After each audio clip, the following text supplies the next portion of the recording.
World bank نے حالیہ تباہ کن سیلاب کے نتیجے میں پاکستان میں غربت کی شرح میں 3.7 تا 4% اضافے کا خدشہ ظاہر کیا ہے۔ ورلڈ بینک نے حالیہ تباہ کن سیلاب کے نتیجے میں پاکستان میں غربت کی شرح میں 3.7 تا 4% اضافے کا خدشہ ظاہر کرتے ہوئے کہا کہ مزید 84 لاکھ سے 91 لاکھ افراد غربت کے شکنجے میں جکڑے جائیں گے۔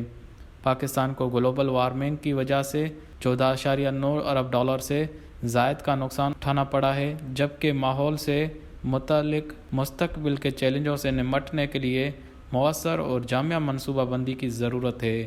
سیلاب سے متعلقہ post disaster needs assessment report کے مطابق سیلاب سے براہ راست نقصان کا تخمینہ $14.9 ارب لگایا گیا ہے۔